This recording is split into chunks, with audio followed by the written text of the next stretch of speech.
Novo ministro da minha igreja me expulsou sem motivo algum. Descobri que ele teve um caso com a esposa de um diácono e armei um plano. Cerca de 6 ou 7 anos atrás, eu era um estudante ministerial em um colégio cristão conservador. Eu frequentava a mesma igreja desde que eu era criança. Era grande, cerca de 1000 membros, mas não uma mega igreja. Essa igreja tinha sido uma parte enorme da minha vida por tanto tempo quanto eu podia me lembrar. Eu tocava piano para o coral da juventude, pregava no culto da escola dominical infantil, dirigia o ônibus da igreja para buscar crianças entre outras atividades. Eu fazia tudo isso de graça, nem mesmo sendo reembolsado por despesas. Durante meu último ano na faculdade, contrataram um novo ministro de música, educação e juventude. Esse cara era tão encantador quanto um sorvete com lâminas de barbear nele. Vou chamá-lo de Senhor Encantador. Todos os diáconos, e suas esposas, achavam que ele era maravilhoso. Diáconos, para quem não está familiarizado, são clérigos de igrejas. O ministro era um idiota autoritário. Em sua primeira reunião com o grupo de jovens da igreja, ele anunciou que havia sido contratado para endireitar o grupo de jovens.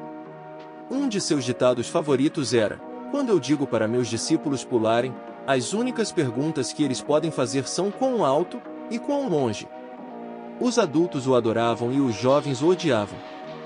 Dentro de algumas semanas, metade dos estudantes do ensino médio e da faculdade, ou seja, todos aqueles sem paz na igreja, tinham parado de frequentar a igreja. A maioria dos diretores de juventude teria se metido em problemas por causa disso, mas ele teve a audácia de proclamar, na frente de toda a congregação no culto de adoração de domingo de manhã, que ele havia eliminado todo o solo pedregoso do grupo de jovens, e o pastor e todos os diáconos o adoraram por isso. Ele não perdeu tempo indo atrás do que realmente queria, o emprego do pastor. O pastor tinha cerca de 60 anos. Dentro de algumas semanas da chegada do Senhor Encantador, começaram a circular rumores sobre a saúde do pastor, e que ele simplesmente não parecia tão mentalmente alerta como costumava ser, mas era uma mentira, pois ele era um corredor ávido e andava de bicicleta frequentemente. Além disso, ele citava longos trechos da Bíblia do púlpito, inteiramente de memória sem errar uma única palavra, às vezes em grego ou hebraico. Mas o pior de tudo era a acusação de que o pastor era realmente liberal demais para a igreja. Na minha denominação, é o beijo da morte ser sequer suspeito de ser um liberal. Nenhuma dessas acusações fazia sentido, mas as pessoas continuavam falando sobre elas. Eu não faço ideia de por que o pastor não descobriu. Ou talvez ele tenha descoberto e simplesmente estava com muito medo de fazer algo a respeito. Em algumas denominações, como a católica ou metodista, a denominação designa pastores ou padres. Não na denominação da minha igreja. Cada igreja chama o ministro. Isso garante que todo pastor sempre esteja em uma corda bamba, o menor deslize e você está fora. Você nem precisa escorregar. Talvez você até faça a coisa certa e ainda ofenda algumas pessoas, aí você está fora. Ou talvez, como o pastor, algum idiota simplesmente minta sobre você e consiga seu emprego. E, como a igreja muitas vezes é dona de sua casa, sua família inteira de repente está sem teto e sem dinheiro. Então eu me tornei um alvo. Ainda não sei porquê. Um par de meses depois de começar a trabalhar para a minha igreja, o Senhor Encantador me ligou e me informou que meus serviços não eram mais necessários no coral da juventude, culto infantil, ministério do ônibus, em qualquer lugar. Na verdade, ele disse que nem queria que eu participasse dessas funções. Nem mesmo ir ao culto de adoração de domingo de manhã. Mais tarde, descobri que membros de sua família tinham sido contratados pela igreja, a uma taxa muito boa, para realizar essas funções que eu estava fazendo de graça. Sua esposa recebia mais para tocar um piano surrado na hora do ensaio do coral da juventude do que o pianista principal recebia para tocar no ensaio do coral de adultos mais os domingos de manhã e domingo à noite, quando o coral da juventude cantava. A esposa mal conseguia tocar as notas em um piano. Essa senhora irradiava amargura, ressentimento e raiva reprimida. Mas raramente dizia alguma coisa. Ela apenas ficava lá sentada e olhando, o que era de alguma forma ainda mais assustador do que quando ela falava. Fiquei muito magoado, emocionalmente, então passei pelo escritório do pastor e, chorando, Perguntei a ele o que eu tinha feito de errado. Não consegui uma resposta direta, exceto ele me disse que as pessoas estão falando coisas sobre mim e que se eu quisesse uma boa recomendação dele para a escola de ministros de nossa denominação era melhor ficar quieto e fazer o que me mandam. Então, comecei a perguntar a todos os meus amigos da igreja o que as pessoas estavam dizendo sobre mim. Todo mundo, disse, bem, eu não queria te contar, e eu não acredito, mas aqui está o que eu vi. Segundo o boato, eu tinha engravidado minha namorada e a forcei a fazer um aborto. Eu nem mesmo tinha tido uma namorada desde o ensino fundamental, e eu tinha sido preso por posse de maconha e meu pai tinha tido que pagar muito dinheiro para abafar o caso. Havia outros rumores, mas você entendeu a ideia. Fiz o que o pastor me mandou. Nunca mais pisei naquela igreja, exceto uma vez, meses depois. Doeu como um inferno. Eu tinha dedicado minha vida àquela igreja desde que eu era criança. Mas eu tinha que ter a recomendação do pastor para entrar na escola de ministros que eu queria ir, e a dor era insuportável apenas passando por lá. Então decidi manter distância. Mas comecei a pensar no Senhor Encantador. Qualquer pessoa que fosse tão maligna tinha que ter um passado, e provavelmente não era bom. Eu sabia que, logo antes de trabalhar para minha igreja, ele tinha trabalhado em uma igreja grande, na mesma denominação, em uma cidade pequena a cerca de 100 quilômetros de distância. Essa igreja na verdade era cerca do dobro do tamanho da minha igreja. Então ele havia se mudado de uma igreja grande para o mesmo emprego em uma igreja menor. Uma má jogada de carreira? Fugindo de algo? Havia algo podre. E cheirava a uma oportunidade para mim. Por sorte, um dos meus tios, e sua família, morava na mesma cidade pequena, embora nenhum membro da minha família frequentasse a igreja anterior do Senhor Encantador. Então liguei para uma das minhas primas, contei a minha história e a envolvi como cúmplice. Vou chamá-la de Ana. No próximo domingo de manhã, Ana e eu participamos da escola dominical e do culto de adoração matutino na antiga igreja do Senhor Encantador. Embora Ana nunca tivesse sido membro daquela igreja, era uma cidade pequena onde todo mundo conhecia todo mundo, então ela conhecia a maioria das pessoas lá. Ela começou a perguntar sobre o Senhor Encantador e ouviu muita coisa. Cada um dos amigos dela disse que o Senhor Encantador era um cretino de primeira classe. Ele flertava e até fazia comentários sugestivos para todas as garotas do grupo de jovens, mesmo aquelas no ensino fundamental. Ele tinha mais de 40 anos e tinha uma esposa e 3 filhos próprios. E então havia o toque. Nunca nada óbvio ou ilegal. Mas ele adorava colocar as mãos em todas as jovens, sempre que seus pais não estavam por perto. Mas, assim como na minha antiga igreja, os adultos o adoravam porque ele mantinha os jovens na linha. Nossa investigação continuou por várias semanas. Mantive um perfil baixo para não levantar suspeitas. Na maioria das vezes, eu só ficava parado, comia rosquinhas, tomava café e falava sobre futebol. Ana fez a maior parte do trabalho porque conhecia muitas pessoas e era perfeitamente natural para ela frequentar essa igreja em sua cidade natal, mesmo que não fosse a igreja que ela costumava frequentar.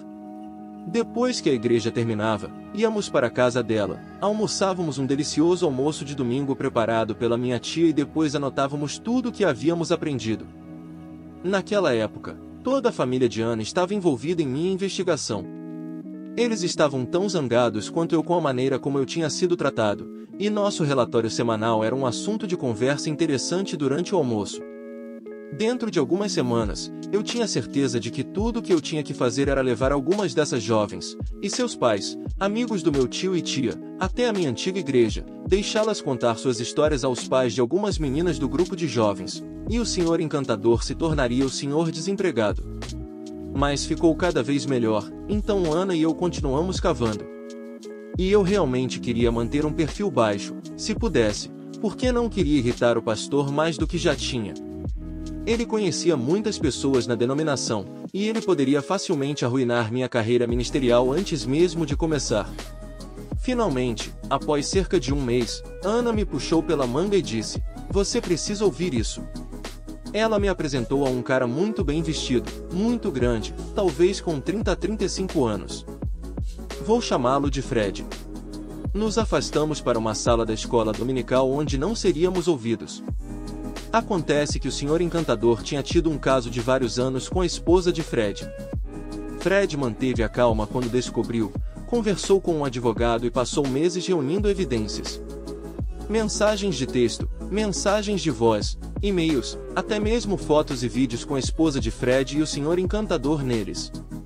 Aparentemente, o Sr. Encantador se estimulava assistindo a vídeos de si mesmo fazendo coisas selvagens com a esposa de Fred. Então o Sr. Encantador enviava os vídeos para a esposa de Fred e ambos teriam sexo virtual enquanto mandavam mensagens um para o outro. Mais tarde, eles se encontravam de maneira tradicional e faziam mais vídeos. Finalmente, Fred confrontou sua esposa.